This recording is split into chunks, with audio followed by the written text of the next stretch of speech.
Now we've taken the sampled cell and placed inside of the setup.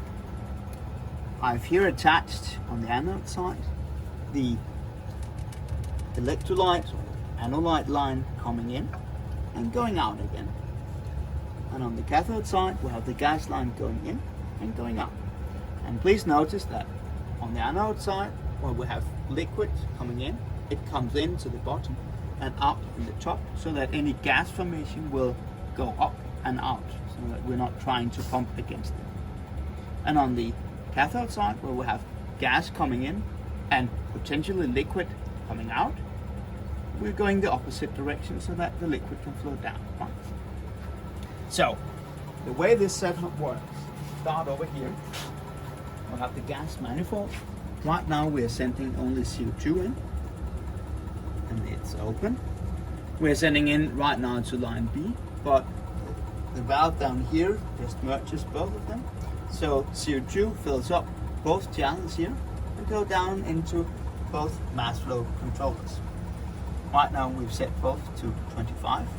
They then keep on, and one goes in and all the way into this steel cylinder, aluminum cylinder, down into the bottom. It's filled up with water, so the CO2 bubbles through the water, back out in the top where it's now fully humidified, comes down, and down here in the T, it meets the other gas line of dry CO2, goes out this line, which comes up here and into the cell. So we can control the humidity of the CO2 that we're feeding into the cell. Then we do the electrochemistry in here, and the product line, the gas stream, comes out. First it goes into a cooling vial here, and then it keeps over in this condensing vial so that any liquid product is condensed out into this beaker here. This is mainly important when we're doing high temperature experiments with this heating box that's situated here for, but we'll not do that today. Then it goes out, back over here, and you can actually see that it comes into this place up here. From there we can select, so first there's a relief valve which is shut off right now, but otherwise we can set it to either go to bypass the pressure controller, or we can go into the pressure controller. Right now it's set to go into the pressure controller, but it doesn't really matter. We're not going to do pressurized experiments, so we can do that here. So right now we're just going to bypass the pressure controller. Then it goes down here to the next valve, where we can select whether it should go to vent, which is just into the fuel hood, or down to the GC. And we want to go down into the gas chromatograph.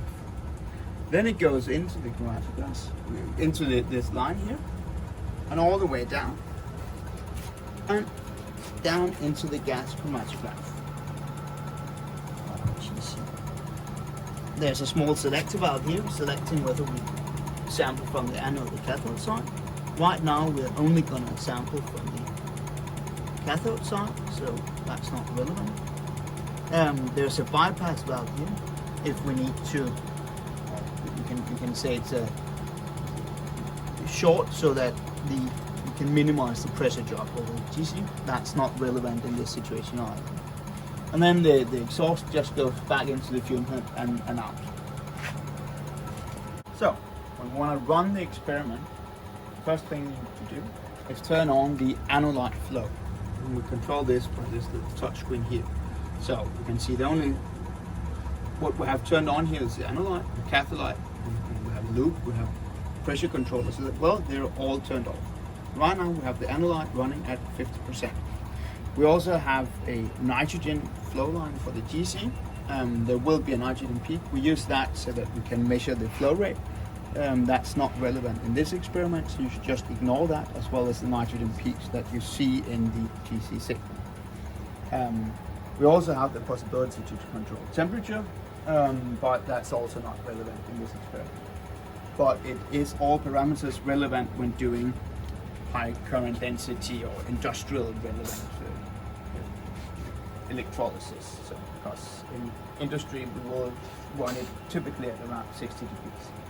So the electrolyte we're using here, in this case, is 0.1 molar bicarbonate, potassium bicarbonate. In this vial we have 4 inlets or outlets.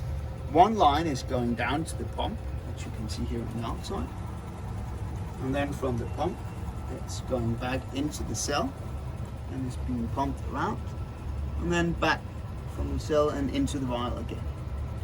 The 2 other lines, we have one line going out and over to the gas wall here, so we can control, so we can measure in the GC what gases is coming out. And the other line going in is an argon purge line, and we can actually turn that on just for the fun of it, so that you will see here that we can argon, so that we can bubble argon into it. It's not anything that's going to be very relevant for this experiment, but if you're doing pressurized experiments or want to measure in the GC what products you have, it's nice that we have a little bit of carrier gas, so to say. Then the next thing is, of course, to apply the wires. And we have 3 wires. It's a 3 electrode setup, so 3 wires. First we have the reference electrode, which we clip onto here. And then we have the working electrode, which goes onto the cathode. There. And then the counter electrode, which goes on to the anode. And we ensure that they are somewhat safe. The cell itself is placed in a plastic container, so that if something goes wrong and it starts leaking electrolyte, we don't have it all over the place, but it's stored down here. At the same time, we've raised it a little bit so that if electrolyte should go down, it won't stand soaking in electrolyte.